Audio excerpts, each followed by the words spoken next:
Bonjour à tous, à toutes. C'est de mon bureau aujourd'hui que je vous invite à méditer avec moi sur un psaume. J'aime toujours utiliser mon environnement, je le travaille, j'ai mis de la bougie parfumée, chaque chose est rangée à sa place. J'aime que mon environnement de travail soit propice au travail, qu'il n'y ait pas de contrariété particulière. Mais malgré tout, quel que soit l'effort que je mets sur l'ambiance, entre guillemets, j'ai toujours besoin de me concentrer et de me tourner mes regards vers ce Dieu protecteur dont un psaume en particulier nous parle. C'est le psaume 91. Il nous parle de ce Dieu seul et unique qui veut nous protéger. Et je vous lis à partir du verset 3 quelques mots de ce psaume. Qui s'abrite au prix du Très-Haut repose sous la protection du Tout-Puissant. Je dis à l'Éternel, tu es mon refuge et ma forteresse, mon Dieu en qui je me confie. C'est lui qui te délivre du filet, de l'oiseleur, de la peste qui fait ses ravages. Il te couvre sous son plumage. Tu es en sécurité sous son aile. Sa fidélité te protège comme un grand bouclier. Tu n'as donc pas à craindre les terreurs de la nuit, ni les flèches qui volent dans la journée, ou bien la peste qui rôde dans l'obscurité, ou encore le coup fatal qui frappe à l'heure de midi. Ce texte nous fait une liste diverse et variée des formes de danger et même de mort qui pourraient nous arriver. Les terreurs, les attaques, la maladie, les pièges des hommes, une mort subite qui nous surprendrait en pleine vitalité de la vie. Il fait une autre énumération un peu plus loin dans le psaume, mais globalement, comme il l'écrit lui-même, ce qu'il veut dire, c'est que si tu fais confiance au Très-Haut, si tu fais de ton Très-Haut ton abri, aucun malheur ne t'atteindra, nulle calamité ne s'approchera de ta demeure. Et pourtant, on meurt tous. Gentils, méchants, croyants, non-croyants, jeunes, vieux. Il n'y a même pas d'âge. Alors est-ce que ce psaume m'en tient ? Certaines personnes qui ont eu confiance en Dieu sont parfois mortes de la maladie ou persécutées dans divers pays. Ici, ce dont il est question, ce n'est pas ça. En revanche, ce que ce psaume nous dit, c'est que quelle que soit la situation difficile que nous aurions à traverser, ou qui pourrait nous faire peur, nous appréhender, Dieu sera toujours là. Et c'est exactement ce qu'on lit au verset 13. Je vous le lis. Oui, celui qui m'est attaché, je le délivrerai, je le protégerai, celui qui entretient une relation avec moi. Ce ne sont pas les épreuves qui seront victorieuses de celui qui se confie en Dieu. Et comme nous pouvons le lire dans certains commentaires, ce sont ni les attaques ni les maladies qui auront raison de notre relation avec Dieu, ni même de la date de notre mort. Dieu n'est pas pris au dépourvu, et si Dieu n'a pas prévu cette date-là, il nous protégera. Dieu reste maître de cette date. Nous pouvons avancer sans craindre, mais avancer couverts. Et c'est ce que dit le début du psaume. À l'ombre de ses ailes. Ça ne veut pas dire rester couché, mais avancer à l'ombre de ses ailes, à l'ombre des ailes de Dieu, cherchant sa volonté, cherchant à rester attaché à lui, en agissant avec sagesse. La poule protège ses poussins la nuit, mais comme la poule ou même la cane, vous voyez que les canetons, ils suivent, quand ils marchent, ils suivent la canne. Ils savent que dans les pas de la canne, ils sont en sécurité, en théorie. Ce psaume me dit aussi que je pourrais marcher sur le lion et le serpent. Honnêtement, je n'oserais pas y approcher ne serait-ce qu'un petit doigt.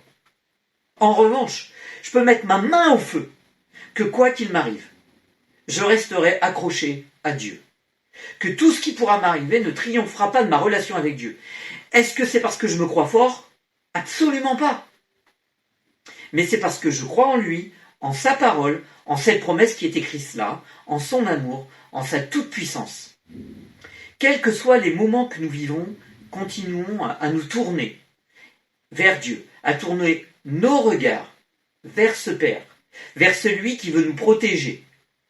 Il vaut mieux être à l'ombre de ses ailes et chercher à chercher sa volonté et sa face dans notre quotidien. Je vous laisse avec avant le chant qui dit abrite-moi, que vous entendrez après, je vous laisse avec un extrait d'un texte de l'apôtre Paul qui reprend la même idée.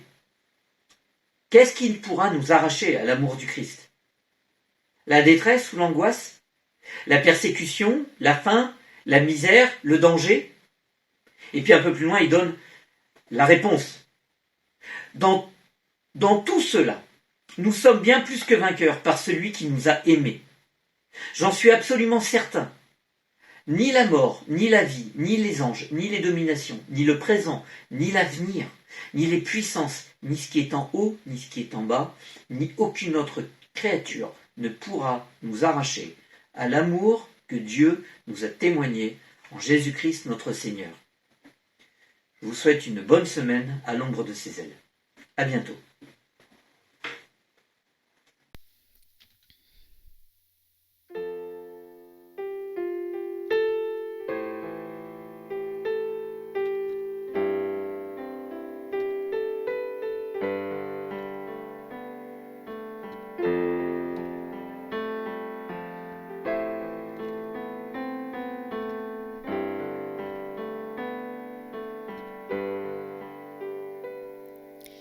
Ah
océans se déchaînent, je les traverserai avec toi.